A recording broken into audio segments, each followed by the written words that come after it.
풀어가는 느낌으로. 예. 여러 번 강의를 들었는데도 불구하고 나는 처음 듣는 것 같아요 하시는 분들이 생각보다 되게 많아요. 그죠? 예. 저희 이제 학원 카페가 있어요. 네이버 카페예요. 예. 네이버에 그 인천기술사 학원 카페 이제 검색을 하시면 예, 카페에 들어올 수 있고요. 인천기술사 학원 카페에는 자료가 되게 많습니다. 그래서 여러분들이 이제 자료를 찾는 것도 중요하지만 이용하는 방법도 중요하잖아요. 예, 그 게시판이 너무 많아요. 이게 사실 카페가 사람이 많아지고 예, 자료가 많아질수록 게시판 종류가 되게 많아집니다. 근데 그거를 이제 잘 활용할 수 있으면 더 예, 좋겠죠. 그죠? 예, 그래서 거의 여러 가지 게시판이 있는데 예, 공부 길잡이라는 게시판이 있어요. 예, 그래서 공부 길잡이는 이제 공부를 어떻게 하면 된다라는 이야기가 이제 써져 있겠죠. 예, 거기 이제 글을 쓰신 분들은 무조건 기술사님들이에요. 예, 그래서 글을 쓰신 분들은 기술사님들이고 각자 기술사님들이 합격을 하기 위해서 본인만의 노하우가 있을 거예요.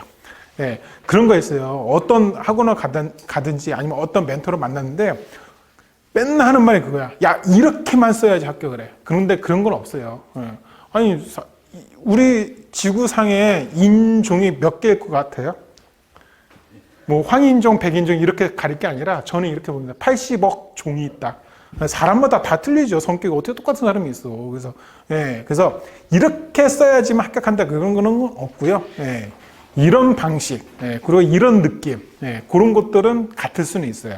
하지만 공부하는 방법은 좀씩 틀릴 수는 있다. 사람마다 성격과 공부하는 방법, 예, 그리고 리듬, 바이오리듬 뭐 이런 것들이 전부 다 틀리니까는 예, 그렇기 때문에 공부 길잡이 들어가면은 여러 기술사님들이 쓴 글이 있을 거예요.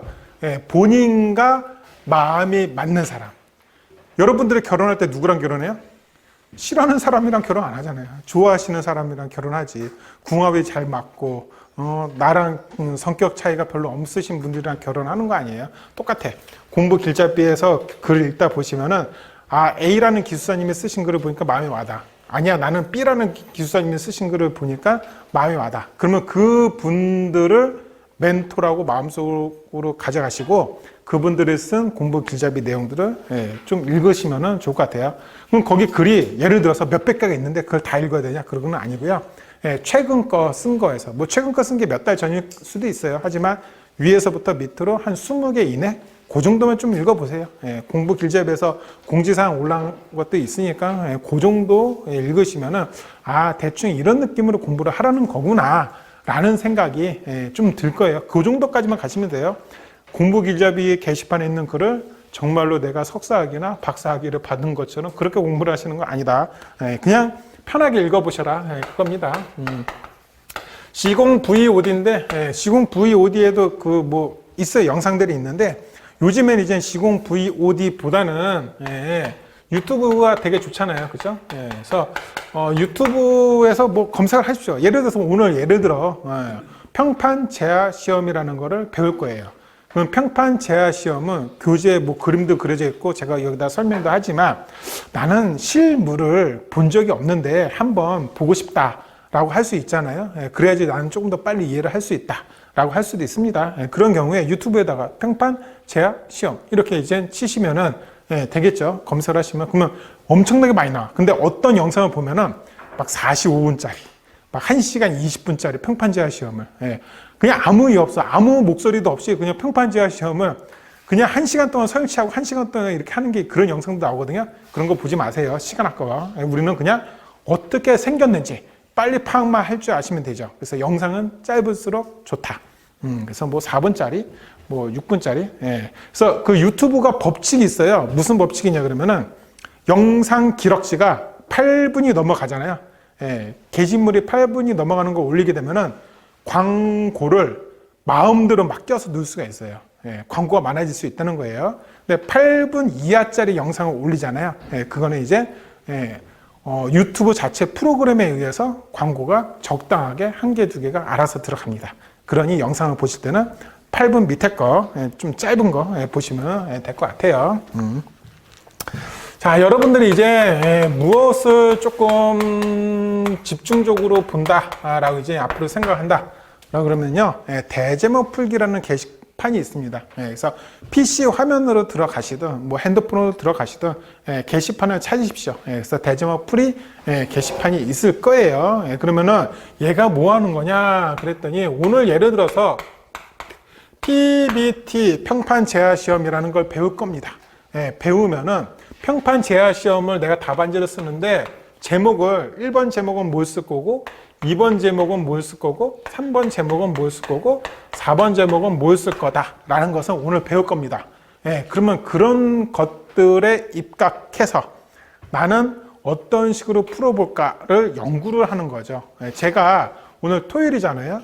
다음 주 월요일부터 오전 8시나 오전 10시 그 사이에 보통은 대제목 풀기 문제를 2개씩을 올릴 겁니다. 이번 주는 용어만 배울 거니까 용어만 2개씩 올라갈 거고요. 그 다음 주부터는 용어한 문제, 서술한 문제가 올라갈 거예요. 그러면 제가 아침에 문제를 올리면은, 예를 들어 PPT로 올리면은 키보드로 본인들이 1번, 2번, 3번, 4번을 어떤 제목을 쓸까 연구해서 쓰시면 되는 거예요. 나는 어려워요, 힘든데요, 못하겠습니다 라고 말씀하시고 무조건 안 하시는 분들이 있어요. 별로 도움이 안 돼요. 할 줄 몰라도 하셔야 돼요. 우리 맨 처음에 자전거 배울 때 생각해 보십시오. 어렸을 때 자전거를 배울 때 어땠어요? 넘어져도 타봐야 늘죠. 그래야 2발 자전거를 탈 수가 있잖아요. 근데 넘어지는 거 두려워서 자전거를 안 타잖아요. 영원히 못 타요. 제 조카가 지금 군대 간 조카도 있거든요. 근데 걔가 지금 나이가 21살이에요. 아직 자전거 못 타. 어렸을 때 자전거 이렇게 자빠졌거든요. 탈 때마다. 한 번 자빠지고 나서 아프다고 자기는 안 탄대. 아직도 못 타요. 물론 지금 타는지 모르지. 군대 가서. 그죠? 그래서, 그런 겁니다. 해보셔야지 늘어요. 예를 들어서 PBT의 정의. PBT 시험 목적. PBT 시험 순서 및 방법. PBT 시험 시 주의사항. 이렇게 이제 썼다라고 하겠습니다. 만약에 이렇게 썼어요. 그러면 PBT라는 문제는 이런 식으로 구성을 가져가는 거고 이런 식으로 큰 틀 안에서 내가 생각을 했을 때 미리 답안지 문제 출제된 문제를 보자마자 답안지에다가 이런 구성으로 쓸 수 있겠구나 라는 게 머릿속으로 정립이 되겠죠. 만약에 시험 문제 출제가 된다 그러면은 이게 정립이 안 되신 분들은 시험 문제를 받아들였을 때 이거 어떻게 쓰지? 라고 생각하는 시간이 분명히 생길 거예요. 그럼 그게 벌써 20초, 30초 이렇게 이제 지나가게 됩니다. 남들은 막 쓰고 있어요. 옆에서 막 글자 쓰는 소리 나고 한 문제 풀고 막 종이 넘기는 소리가 막 나요. 그럼 본인이 시험장에서 엄청 불안해. 야, 10분 지났는데 나 아직도 한 문제를 못 쓰는데 옆에서 막 넘기는 소리 나고 슥싹 소리 나잖아요. 이번 시험 벌써 망했구나라부터 벌써 그런 두려움이 밀려 들어오면서 안 돼요. 시간 관리를 하기 위해서 전체적인 느낌을 내가 빨리 가져가기 위해서는 이 과정이 거의 필수다라고 생각을 하시면 될 것 같습니다. 그래서 오늘 수업 들으면은 이런 식으로 대제목을 풀라는 거구나라는 거 정확하게 이제 느낄 수 있을 것 같고요. 그리고 여러분들 이제 그 카페에 들어가셔서 남들이 그동안 어떤 식으로 대제목을 풀었는지 한번 보시면은 이렇게 하라는 거구나라고 금방 알 수 있습니다. 오전에 예를 들어서 문제를 내고 오전에 풀었어요. 그럼 여러분들은 뭘 해야 돼요? 점심시간에 심심하면 또 들어가 보세요. 남들은 어떻게 썼는지. 주무시기 전에 또 심심하면 들어가서 보세요. 그동안 또 댓글들이 많이 쌓였을 거예요. 남들은 어떻게 대제목 풀기를 했는지. 그러면 그 안에서 내가 내가 쓴 대제목을 어떤 식으로 바꿔야 되겠구나. 이런 건 좀 좋은데 내가 가져가 봐야 되겠는데 이런 것들을 느낄 수 있을 거예요. 그죠? 그러면 서로 성적이 올라가겠죠. 그 이야기입니다. 자, 대제목 풀기를 했다 그러면은 여러분들은 무엇을 해야 되냐? 그랬더니 문제 풀 일을 하셔야 됩니다. 저는요 오늘 처음 왔는데요. 문제를 어떻게 풀어요? 배운 것도 없는데요. 문제를 어떻게 풀어요? 막연하게 이렇게만 접근을 하시는 분들이 되게 많거든요. 그러면은 영원히 못해. 그냥 죽이 되든 밥이 되든 공부를 하고 서브노트를 만들었다면 학원에서 하는 숙제를 했다면 거기에 관해서 일주일에 한 문제가 됐든 두 문제가 됐든 무조건 외워서 안 보고 풀어보는 연습을 하셔야 됩니다. 그거를 빨리 시작한 사람은 성적이 빨리 오를 것이요. 그거를 아주 늦게 3개월 뒤에 하시는 분들은 또 늦게 성적이 오르겠죠. 저는요 그런 상담하면서 그런 것들을 너무 많이 들어요. 예, 어저께도 이제 어떤 상담을 했는데 그분은 1년 수강을 하셨는데 9개월이 이미 지났어. 예, 9개월 동안 한 번도 안 보고 쓴 적이 없어. 예, 그러고 나서 어저께 전화하셔가지고 저한테 하는 말이 안 보고 쓰는 연습을 좀 해볼 거 그랬대. 예, 이제 와서 수강 기간이 다 끝나가는데 너무 늦잖아요. 그쵸? 예, 그래서 그냥 처음부터 시작을 하십시오. 죽이 되든 밥이 되든. 그죠? 예를 들어서 오늘 PBT를 배웠어. 그럼 PBT를 내가 교재에 있는 거를 보고 내 나름대로 답안 정립을 한 다음에 그거를 어떻게 하시면 돼요? 외워. 그쵸? 이 외우는 게 30분이 걸릴 수도 있고 3시간이 걸릴 수도 있고 3일이 걸릴 수도 있잖아. 맨 처음인데 어때요? 맨 처음인데 3일 걸리면 뭐 큰일 나요? 안 큰일 나요. 그죠? 예, 그 다음번에 외울 때는 이틀 걸리고 그 다음번에 외울 때는 하루 만에 걸리고 이런 식으로 점차 시간을 줄여가는 연습을 하고 예, 내가 최종적으로 시험장에 갔을 때 10분 안에만 쓰면 되는 거잖아요. 예, 그 연습을 내가 매일매일 할 거냐 아니면은 3개월에 한 번만 할 거냐 이 차이다라고 생각하시면 될 것 같습니다. 자, 그러면 문제는 예, 우리가 1교시가 있고요. 2, 3, 4교시가 있어요. 그래서 1교시는 용어 문제고요. 2, 3, 4교시는 서술 문제입니다. 네, 용어는요, 13문제 중에서 10문제를 쓰라고 출제가 됩니다. 서술은 각 교시당 6문제 중에서 4문제를 쓰라고 출제가 됩니다. 그래서 예를 들어서 이제 PPT를 내가 써봤어. 네, 쓰고 나서 뭐 저한테 그냥 바로 카톡을 하셔도 되는데 좀 그런 거 있잖아요. 학원 원장인데 뭐 바쁠 건데 뭐 어쩌고저쩌고 뭐 이런 또 생각들도 있으시고 창피한데 뭐 내가 원장한테 내 답안지를 보여주면 너무 창피해가지고 욕만 먹을 건데 이거 못 주겠네 하시는 분들이 분명히 있을 거야. 그죠? 그럼 카페에 문제풀이 게시판이 있는데 본인들이 PPT를 한번 써봤다 이거예요. 그러면은 이 게시판에 가서 검색을 하세요. 용어 문제풀이 게시판이 있고 서술 문제풀이 게시판이 있습니다. 그러면 분명히 문제풀이 게시판에 요 PPT라는 거를 누군가 올려놓은 사람이 있을 거야. 한 명이 아니라 여러 명이 있을 거예요. 왜? 학원이 1년 된 학원이 아니잖아요. 그죠? 그래서 여러 명이 있을 거니까 거기 그러면은 어떤 올려놨었던 답안지를 찾습니다. 검색을 해서. 그럼 그 답안지를 보는 게 아니라 그 답안지 밑에 댓글 달린 거를 보십시오. 그 댓글은 기술사님들이 댓글을 달았어요. 그죠? 그러면 어떤 사람이 PPT를 답안지를 사진을 올렸는데 그거를 보고 기술사님들이 이렇게 쓰는 게 아니에요. 이렇게 쓰고요. 저렇게 쓰고요. 이렇게 쓰고요. 이렇게 바꾸세요. 라고 뭔가 지시를 한 게 있을 거예요. 체크를 한 거 있을 거예요. 그거를 보고 내가 연습한 요 PPT 답안지를 한번 셀프 체킹을 하는 거죠. 이거 잘못됐다는 뜻이구나. 그렇게 해서라도 본인 답안지를 셀프 체킹을 하셔야 되는 거예요. 본인 쓰고 그냥 끝나고 그게 맞다라고 생각하면은 무조건 안 맞아요. 맞을 수도 있지. 근데 그거죠. 로또 사서 5등 맞을 수도 있죠. 대부분 5등 안 되잖아요. 뭐 1등, 2등, 3등, 4등, 5등 다 안 돼. 저는 신기하게. 그동안 제가 샀던 거가 차 한 대 값은 될 것 같아. 뭐 예를 들어서 마티즈 정도?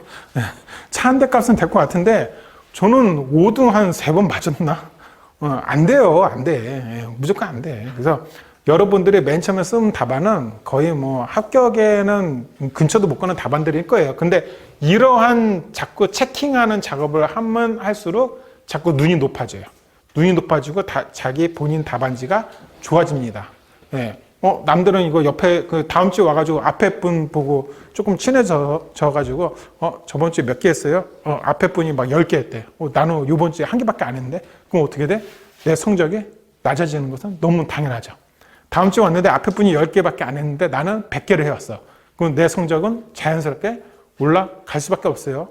여기 오신 분들 중에 가끔 그런 생각하시는 분들이 있어요. 좀 나쁜 생각인데 저는요 했는데 안 되는데요. 분명히 다음 주에 저한테 그런 상담이 들어와요. 여기 계신 분 중에서 처음 공부하시는 분들 중에 저는요 원장님 저번 주에 공부했는데요 안 되는 것 같은데요. 머리가 나쁜가 봐요.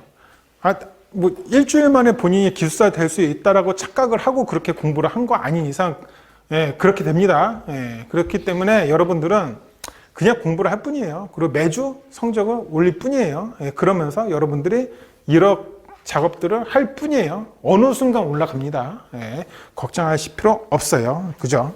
자, 그러면 여러분들이 이제 처음 공부를 하실 건데 처음 공부를 할 때 두 가지 단어를 마음속에다 가져가십니다. 어떤 단어를 가져갈 것이냐 그랬더니 절실함과 열정을 가져가십니다. 이 두 가지 단어를 합격할 때까지 가져가셔야 돼요. 그래서 필기 때랑 면접 때랑 이제 두 가지 단어를 드리는 게 있는데 좀 달라요. 필기는 어쨌든 절실과 열정입니다. 여기 계신 분들은 무엇인가 목적이 왔어요. 목적을 달성하기 위해서 오긴 왔는데 절실함은 사람들보다 틀려. 여기 중에는 분명히 그러신 분이 있어요. 아니 내 동기가 땄다니까, 같이 일하는 옆에 앉아있는 사람이 땄다니까 나도 한번 해볼까? 물론 그분들도 합격을 할 수 있죠.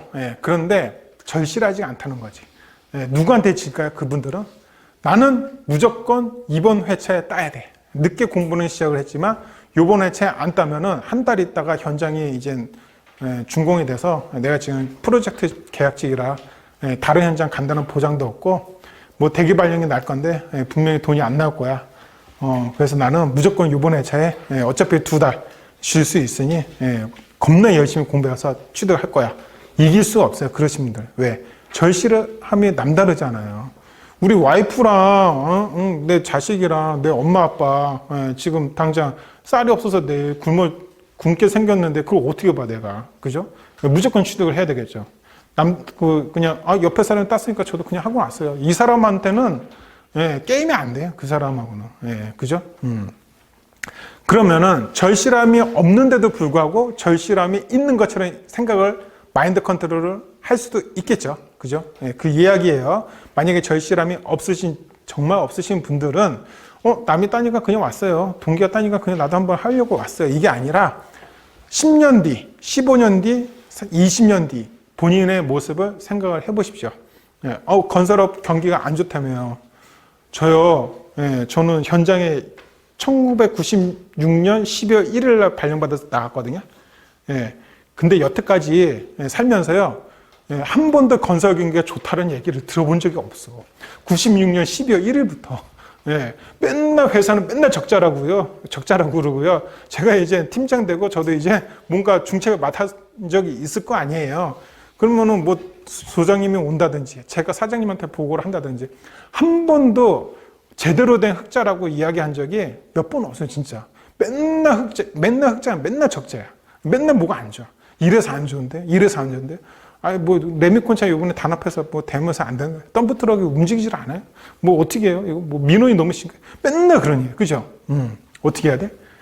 여기 계신 분들이 15년, 20년 뒤에 그런 위치에 있고 그런 거를 똑같이 계속하고 있고 결국은 내가 그 굴레에서 벗어나지 못하고 언제든 잘릴 수 있는 위치라고 생각을 하고 마인드 컨트롤을 하십시오. 언젠가 그렇게 됩니다. 제 학교 동기들이요. 제가 그렇게 뭐 나쁜 꾸준 학교 나온 것도 아니거든요. 근데 희한하게 제 동기들 중에서 40살 넘어가면서요. 정말로 회사에서 명퇴된 애들이 좀 있거든요. 명퇴가 안 됐더라도 조금 안 좋은 회사로 이직을 한다든지 회사에서 버려. 어떤 일도 있었냐 그러면 얘가 그 조금 좋은 엔지니어링이 있었거든요. 근데 거기 이제 차장으로 있었어요. 근데 이제 뭐 다른 걸 좀 해보려고 와이프가 또 뭐 좀 좋은 걸 하거든. 와이프가 의사거든. 뭐 셔틀맨이라도 해도 되거든 얘는.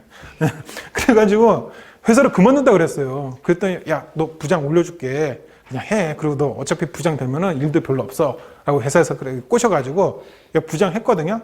근데 딱 부장 된 지 1년 있다 잘렸어요, 회사에서.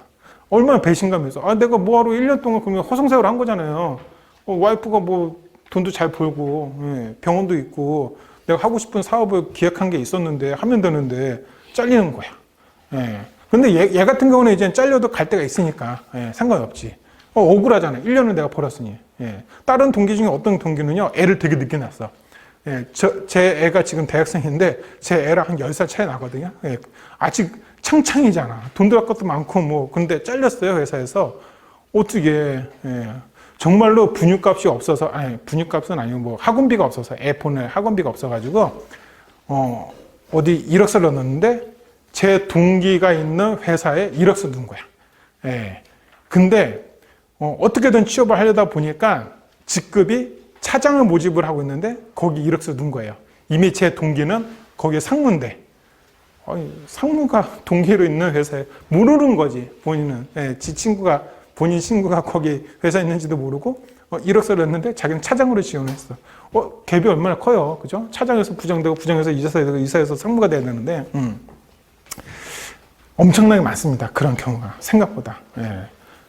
본인들이 그러한 경우의 수가 있다라고 이제 마인드 컨트롤을 하고 공부를 하십시오. 예, 이런 마음가짐을 가진 사람과 가지지 않고 그냥 대충, 요번 주에 너무 힘든 것 같아. 어제 골프 쳐가지고 나 못 갈 것 같아. 요번 주 그냥 쉬자. 예, 남들 따니까 따려고 하는 거는 같지만 그래도 쉴 건 쉬면서 해야지. 뭐 이런 마음가짐을 가지고 공부를 하시면은 못 따요. 힘들어. 정말 힘들어질 수 있어요. 그죠? 예. 자, 근데 절실함만 있다고 합격하는 건 아니에요. 예, 그 절실함을 가지고 열정으로 토해내야 돼요. 어느 정도 열정이었냐 그러면은 저 같은 경우는요.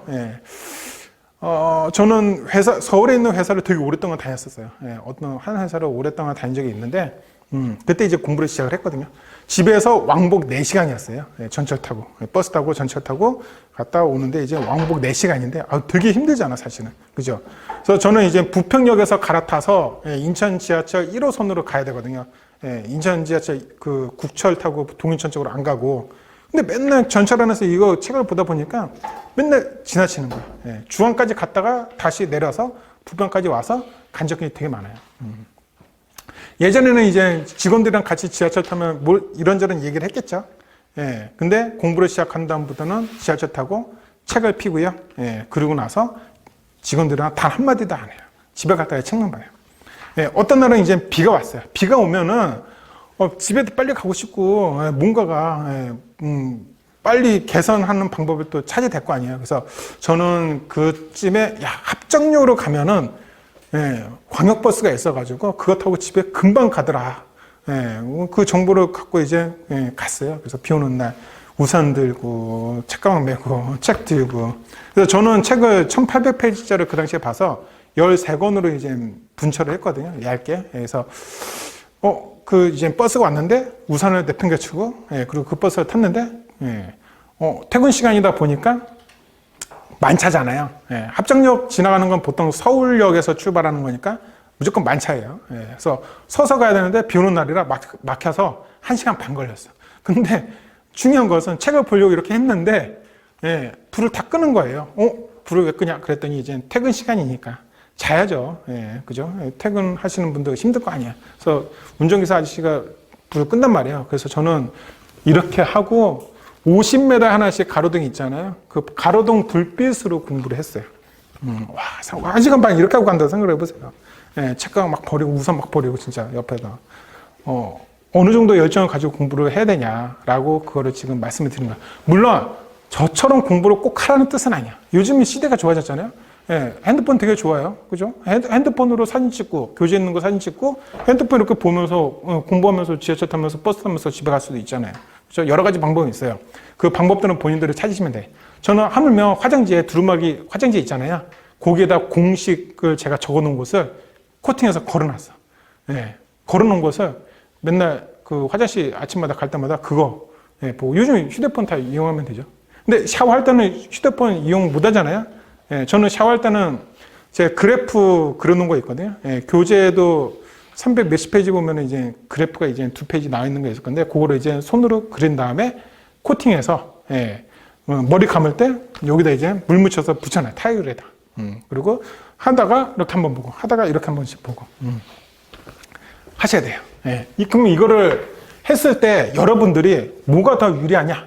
그랬더니 보통 일반적으로 합격을 해요 그러면 500시간을 공부를 해야 된다라고 합니다. 기본적인 공부예요. 그런데 요즘 사람들 다 똑똑하잖아. 그죠? 기숙사 공부를 하는데 점점점 똑똑해집니다. 그럼 나는 플러스 알파만큼 더 공부를 해야 되겠죠. 그죠? 제가 좀 전에 말씀을 드린 거. 버스, 지하철, 이마트, 홈플러스, 뭐 샤워할 때, 목욕탕 갈 때, 작년인가? 55살 되신 분이 저희 학원에서 딱 1년 공부하고 합격을 하셨거든요. 근데 그분이 이제 55살이다 보니까 매우 좀 약간 이게 그렇잖아요. 저도 이제 기억력이 감퇴가 되는데, 예, 맨날 그 얘기를 하죠. 예, 그래서 제가 매번 강의 시간에 이 말을 하거든요. 예, 목욕탕 갈 때 저는 코팅된 거 가져갔다. 정말 그 양반 가져갔대요. 일주일에 한 번씩 대중 목욕탕 가는 게, 예, 그 분은 무조건 하셔야 되는 건가 봐요. 루틴이. 예, 1년 만에 합격을 하셨어요. 예, 그분은 여기에 투자를 많이 한 게 아니라 여기다가, 예, 투자를 더 많이 한 거죠. 그죠? 얘는 투자할 것도 없어. 그냥 기본이라는 거예요. 자, 그러면은 얘는 뭐에 대한 시간이야? 그랬더니 엉덩이를 붙이고 의자에 앉아서 공부하는 시간이에요. 네. 네. 그럼 기본 500시간이라는 것은 우리가 언제까지 500시간이야? 이게 중요하겠죠. 10년 동안 500시간이냐? 아니면은 몇 달 동안 500시간이냐? 이 기준이 또 있어야 되겠죠. 네. 그래서 얘는 기본적으로 3개월 동안 500시간이라는 거예요. 그러면 내일은 뭐 하실 거죠? 공부해야 되겠죠. 그죠? 내일은 만약에 빨간 날이다, 쉬는 날이다, 회사를 안 간다. 그럼 몇 시간? 10시간. 이런 식으로. 평일날 나는 공부한다. 그럼 몇 시간? 뭐 2시간, 3시간, 4시간. 뭐 허락이 되는데 만큼, 체력이 되는데 만큼 공부를 하시면 되겠죠. 그 이야기예요. 계산하시면은 내가 하루에 몇 시간씩 공부를 해야 되는지 나올 수 있을 겁니다. 그래서 3개월 동안 일요일이 빨간 날이 며칠인데 그날은 내가 10시간씩 할 수 있고 나머지 날은 토요일은 어차피 학원을 가니까 개인 공부를 못 하고 그리고 평일날은 그러면 몇 시간씩 해야지 딱 들어맞는구나. 남는 시간 검측하러 갔다가 기다리는 시간도 알파. 회의하려고 그랬다가 기다리는 시간도 알파. 오늘 사장님이 오라고 그래서 본사로 들어갔는데 사장님이 조금 늦게 오신다는 거야. 회의실에서 좀 기다리실 거 아니에요? 그 시간이 알파. 이런 거예요. 뭐 본사 가면 그러잖아. 오래간만에 갔어. 사장님이 아직 안 왔대. 사장님을 꼭 만나야 되는데 그럼 어떻게? 또 잠깐 누가 담배 하나 필요하러 가죠. 이런 거 하면 안 된다는 거예요. 그죠? 알아서 회의실에서 짱 밖에서 공부를 하시라는 거죠. 그죠? 요거를 이제 얼마만큼 지키느냐에 따라서 보니 3개월 만에 합격할 수도 있고 1년 만에 합격할 수도 있어요. 제가 드리는 말씀들이 다 아시는 말씀이야. 그죠? 모르지 않아요. 여기 계신 분들이 다 중학교, 고등학교, 대학교 그리고 사회생활을 하시면서 자격증을 또 다른 거를 따셨다 취득하셨다 그러면은 다 알고 있는 내용이에요. 근데 뭐 어떻게? 못해. 그게 문제라는 거예요. 왜 못할까요? 우리는 공부를 하는 기간이 일주일 아니에요. 그죠? 3개월, 6개월, 1년 이렇게 이제 공부 기간이 기본적으로 있단 말이에요. 그러면 그 공부하는 기간 동안 집에 여러 가지 일이 생길 수도 있어요. 분명히. 예를 들어 우리 와이프가 갑자기 아파서 일주일 동안 입원할 수도 있잖아요. 그럼 어떻게 내가 애도 봐야 되고 뭐 와이프 병원도 다녀야 되고 도와줘야 되고 뭐 여러 가지 일이 생길 수 있단 말이에요. 살면서. 그렇기 때문에 여러분들이 최대한 지키려고 노력을 하셔야 돼요. 언제 무슨 일이 생길 수가 있어요. 그죠? 그렇기 때문에 공부하는 시간이 늘어나는 경우도 저는 되게 많이 봤습니다. 예를 들어 저도 공부하는 기간인데 저희 애가 사실 많이 아팠어요. 그래서 뭐 때문에 병원 입원하고 뭐 사스 이런 거 있잖아요. 남들 걸리는 거 전부 다 걸려 우리 애는. 뭐 메르스, 뭐 사스 누가 걸렸다면 얘는 꼭 걸려 우리 애는. 남들이 작년 한 번 걸려서 한 번 입원할 때 저희 애는 2번 입원해. 뭐 이런 식이거든요. 어떻게 저도 공부하는 시간에 다 그런 일들을 겪으면서 하는 거죠. 똑같아요. 여러분들도. 그 어떤 식으로 극복을 할 것이냐, 그리고 어떤 식으로 내가 평상시에 관리를 할 것이냐, 그게 되게 중요한 이야기다라고 생각하시면 될 것 같습니다. 자, 그러면 이걸 하기 위해서는 뭐가 중요해요? 습관이라는 게 이제 중요합니다. 그죠? 그래서 습관은 운명을 바꾼다라고 이야기를 합니다. 여러분들이 이 앞에 들어가는 단어만 잘 생각을 하시면 돼요. 뭐 하는 습관일까요? 우리는 공부하는 습관. 예를 들어 박태환은 뭐 하는 습관을 가졌을까요? 수영하는 습관. 김연아는 뭐? 눈 뜨면 아이스링크장 가는 습관. 그죠? 그 어떤 습관을 가지냐에 따라서 본인들이 전문가가 될 수 있어요. 물론 저는 지금은 안 하긴 합니다. 근데 이제 약간 어렸을 때는 인라인 스케이트, 그 당시에 되게 붐이었어요. 그래서 인라인 스케이트를 탔었는데 제가 원래 달리기 못해요. 균형 감각이 엄청 안 좋아. 근데 현장에서 일만 저녁 7시에 끝나면 무조건 인라인 스케이트를 타러 갔어요. 정말로 열심히 탔어요. 그 당시에. 그래서 인라인 스케이트 타는 습관을 가졌거든요. 그래서 어떤 친구가 같이 한강을 가서 인라인 스케이트를 타자고 그러더라고요. 예. 근데 저를 못 따라오더라고. 엄청나게. 뭐 옆으로도 가고요, 뒤로도 가요. 이런 좀 안 좋은 비율의 몸매를 가지고 있고, 예, 안 좋은 달리기 뜀뛰기 실력을 가지고 있는데도 불구하고 됩니다. 예. 습관을 가지시면 돼. 그렇죠? 예. 그럼 뭐 하는 습관을 가지실 거예요, 내일부터? 공식을 적는 습관을. 예, 예를 들어, 예. 대제목 푸는 습관을. 예. 본인들이 선택하기 나름이에요. 그거를 얼마만큼 하느냐에 따라서 여러분들의 실력이 늘어납니다. 이거 무슨 시간이라고 그럽니까? 만 시간이라고 합니다.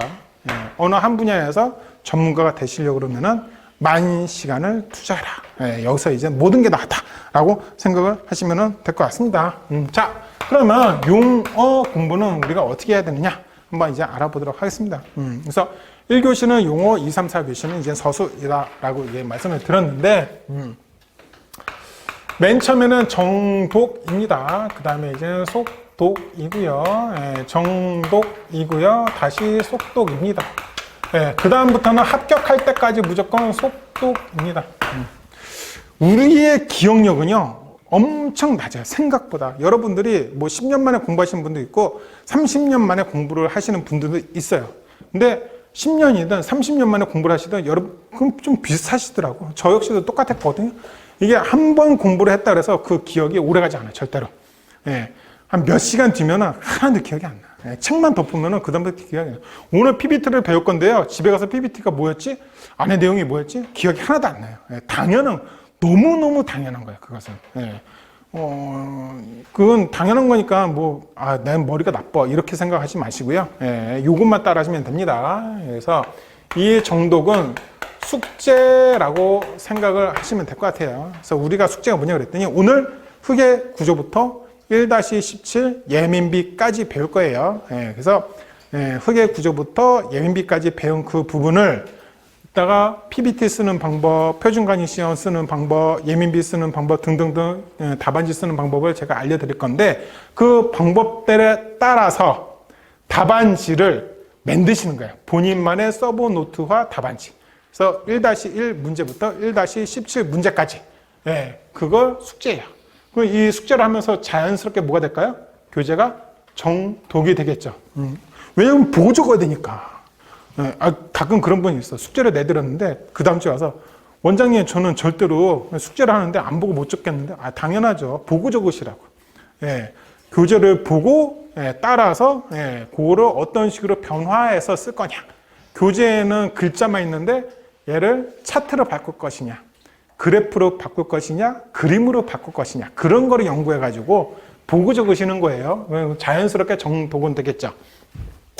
이 정독한 것을, 이 숙제를 한 것을 언제 보셔야 돼요? 예를 들어 오늘 집에 가서 급한 마음에 흙의 구조 한 페이지를 썼다 이거예요. 확산 이중층을 썼다 이거예요. 그러면은 주무시기 전에 뭐 해야 돼? 그거 쓴 것을 바로 속독하고 주무세요. 예. 좀 전에 분명히 본인이 쓴 것을 오늘 주무시기 전에 한 번 더 보면요. 기억이 조금 더 오래 갑니다. 그럼 그 다음날 일어나서 뭐 해야 될까요? 어제 저녁에 썼었던 것을 일어나자마자 다시 보셔야 되겠죠. 이 다시 보는데 1시간, 2시간 걸리지가 않고요. 외우라는 소리 아니에요. 그냥 쭉 읽으세요. 그냥 대충. 그게 속독입니다. 그럼 한 문제당 빠르면 1분, 2분. 한 문제당 느려봐야 5분 밖에 안 걸려요. 그래서 속독을 합니다. 숙제한 것을 계속 오늘 밤, 내일 아침 계속 봅니다. 그러면 점심시간에 회사에서 잠깐 했어. 그러면 그거는 집에 도착하자마자 점심시간 한 것을 또 보면 되겠죠. 속독이에요. 그죠? 자, 그 다음에 이제 정독이 있어요. 그 다음에 정독은 조금 다시 내가 앞부분으로 돌아와서 책을 다시 읽거나 아니면 다음 사이클에 다시 책을 읽거나 할 때 조금 자세하게 다시 보는 거예요. 왜냐? 분명히 놓친 게 있을 거야. 첫 사이클에 들었던 거 아니면 저번 주에 수업을 들었던 거 중에서 내가 책을 다시 보게 되면요. 분명히 뭔가 흘려들었거나 놓치고 잘 못 들은 부분들이 생길 수 있습니다. 누구나 그래. 그거 가지고 나는 머리가 나빠 이렇게 생각하실 필요 없이 무조건 그런 경우가 생길 수밖에 없어요. 누구나. 그거는 다시 정독해서 요 뒤에 요 부분까지 읽었어야 했는데 내가 요 부분을 안 읽었네 하는 부분들이 분명히 생길 겁니다. 그래서 그 부분에 대한 정독이라 생각하시고요. 그 다음부터는 계속 속독이에요. 예. 그래서 예를 들어서 내가 3개월간은 학원 교재를 처음부터 끝까지 읽는데 예를 들어서 내가 2달이 걸렸어. 근데 그 다음에 다시 내가 1개월 동안 열심히 공부를 했는데 이때는 한 번을 다 읽었네. 그러더니 15일 만에 한 번을 다 읽었네. 10일 만에 한 번을 다 읽었네. 속독을 하다 보니까. 그럼 이거 처음부터 끝까지 읽는 그 시간이 짧아지면 짧아질수록 더 자주 책을 완독하게 되겠죠. 기억이 조금씩 살아나게 됩니다. 이럴 때 저 같은 경우는요, 제가 주로 보던 책이 있었어요. 교재가. 저는 이제 그 당시에는 얇은 책자가 하나도 없었어요. 대한민국에. 그래서 1800페이지짜리를 봤습니다. 1800페이지를요 26번을 봤어요. 근데 26번을 제가 어떻게 다 봤을까요? 저는 물론 시험은 많이 봤어요. 4번 봤어. 무려 4번씩이나 봤어요. 근데 첫 번째 시험은 1달 반. 그리고 두 번째 시험은 놀았어요. 한참 놀다가 다시 공부를 했어. 세 번째 시험은 열심히 공부를 했어. 뭐 이런 식이에요. 저도 공부를 했을 때. 제가 실제적으로 공부한 그 날짜를 수를 따지면은 대략 6개월. 하다 쉬다 했으니까. 이 중에서 정말 열심히 한 것은 저는 3개월. 정말 열심히 했어요. 3개월은. 죽을 만큼. 근데 어쨌든 이 시간 동안 이만큼을 봤다는 것은 정독해서는 볼 수가 없어요. 저는 13권으로 분철을 해가지고 오늘은 콘크리트를 들고 전철 타러 가고 내일은 도로를 들고 전철 타고 가고 그 다음날은 댐을 들고 지방 출장 가고 이런 식으로 한 번 볼 때마다 밑에다 이렇게 선을 하나씩 그었거든요. 나중에 합격할 때 보니까 26번 했어요. 근데 저는 교재를 이것만 본 게 아니라 또 다른 여러 가지 교재를 봤을 거 아니에요. 그래서 어떤 교재는 2번, 어떤 교재는 1번, 어떤 교재는 1번, 뭐 이런 식으로. 총 따지면 대략 30번을 봤거든요. 속독 아니면 방법이 없어요. 속독을 하십시오. 저처럼 자주 읽고요. 다독을 하고 속독을 하잖아요. 그러면 분명히 기억에 오래 갔습니다. 그걸 하지 않으신 분들은 기억에 남을 수 없어요. 어떤 이야기도 제가 많이 듣냐 그러면 3개월이 딱 지난 다음에 수업을 한 다음에 3개월이 지났어요. 3개월 뒤에 저한테 와서 원장님 하나도 기억이 안 나요 라고 말씀하십니다. 그러면은 저는 다시 묻습니다. 제 교재를 처음부터 끝까지 몇 번 읽으셨나요? 한 번이나 2번밖에 안 읽었는데요. 그렇죠? 3개월 동안 2번 읽어서 어떤 기억이 남을까요? 전혀 기억이 남지 않습니다. 엄청나게 자주 많이 읽으셔야 돼요. 방법이 없어요. 하셔야 됩니다. 용어 문제에 대해서 기억력과 그리고 내가 이해하는 그 정도는 이 속독밖에 남는 게 없다라는 겁니다. 자, 공부를 하실 때는 개념을 가지고 원리에 따라서 이해하면서 공부를 하시면 매우 좋습니다. 다 똑같아. 뭐가 똑같아? 대한민국 통보시공기사 가르쳐주는 학원들에서 얘기를 하는 것은 다 똑같아. 근데 뭐가 문제예요? 이 다 똑같은 이야기를 이것만 하면 됩니다 라고 이야기를 하는 학원이 있고요. 이것도 중요합니다 라고 이야기를 하는 학원도 있어요. 이게 중요해. 이것만 중요합니다 라고 하는 학원은요, 무조건 이해해서 답안지를 쓰래. 외우지도 말래.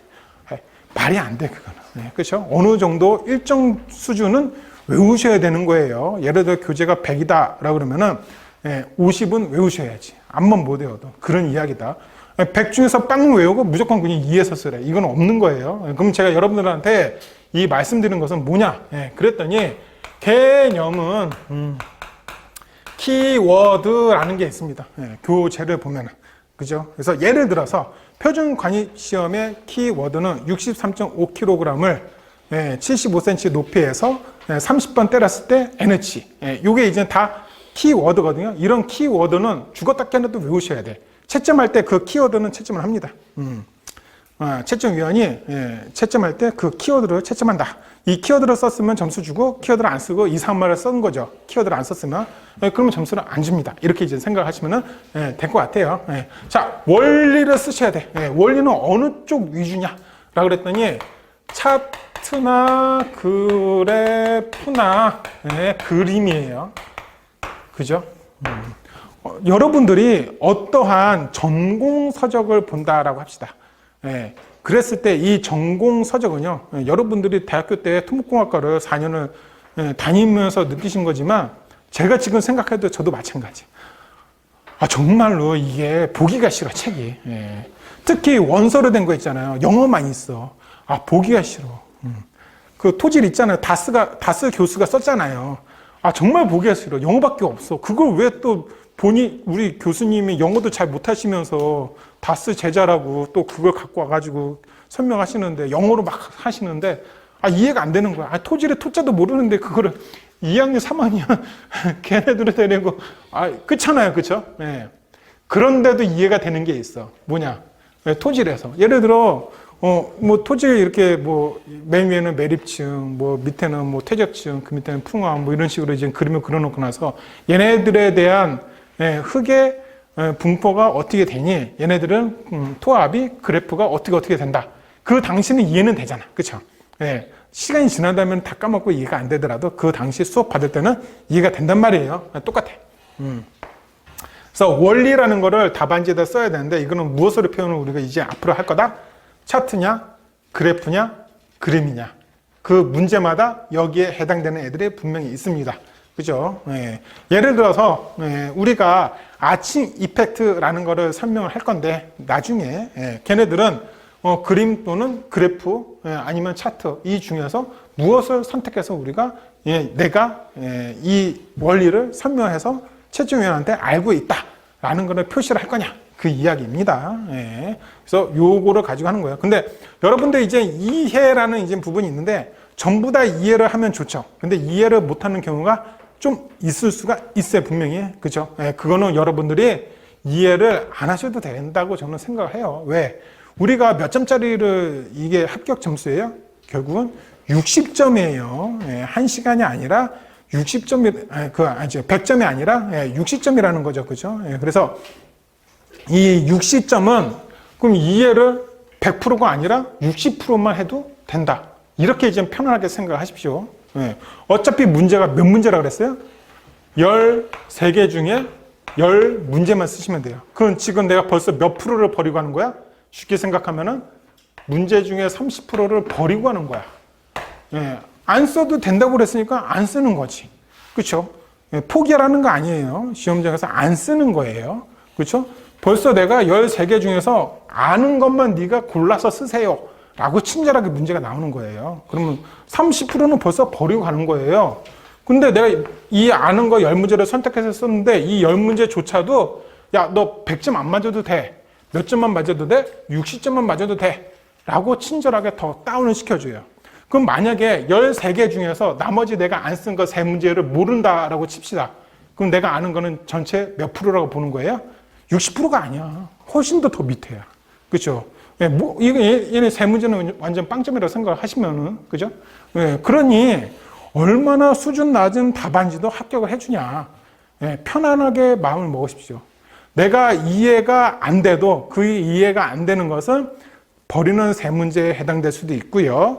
그리고 나머지 10문제를 쓰면서 10문제를 내가 60점만 받으면 되니까 나머지 그 40점 모질란 부분에 포함이 될 수도 있다. 그러니 잘 몰라도 된다. 편안하게 가십시오. 근데 만약에 이 이해를 못하고 있는 부분이긴 한데, 요거를 어떻게 하면 돼? 외워서 이해하고 있는 것처럼 답안지에 쓸 수도 있겠죠.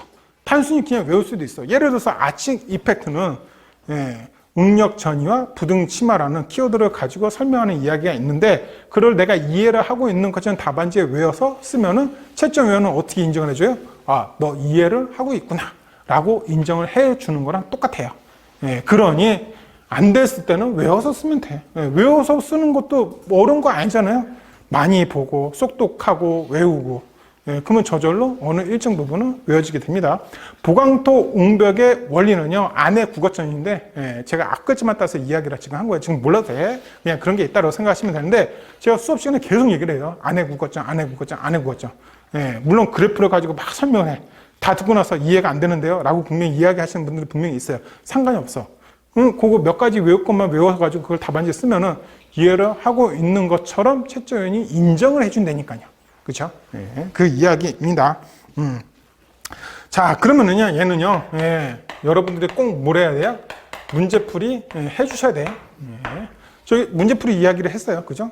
용어도 내가 공부를 하면은 꼭 문제풀이를 하시면 좋은데, 더 중요한 게 있어요. 무엇을 한다? 체크를 받아야 된다 라는 겁니다. 본인 회사, 직장, 동료, 아니면 선배, 후배, 아니면 친구, 동기들 중에서 합격하신 분들이 있다 그러면은 그냥 들이미세요. 써가지고. 내가 어저께 한 문제 써봤는데 이거 이대로 쓰면 돼요? 물론 답을 이렇게 해주시는 분들이 있어. 그렇게 쓰면 돼. 합격하겠네. 이런 분들한테는 검토를 받지 마세요. 성의 없잖아. 그죠? 아니, 본인이 기술사니까 내 옆에 있는 사람이 또 기술사가 돼. 그럼 내가 입지가 좁아질 수도 있어요. 물론 좁은 생각일 수는 있어. 근데 사람 사는 게 그렇잖아요. 누구는 잘난 사람이 있고 누구는 못난 사람이 있어요. 그 사회가 돌아가듯이 내가 그 위치에, 내가 높은 위치에 있으면은 내가 좋은 거지. 그래서 좀 성의 없이 가르쳐 주시는 분들이 있는데 뭐 다른 분한테 또 물어보면 되는 거 아니에요? 그죠? 안 되면 어떻게 하시면 된다? 학원에 등록했으니까 저한테 가져오시면 돼요. 제가 좋습니다, 나쁩니다, 어떤 식으로 바꾸십시오, 알려드립니다.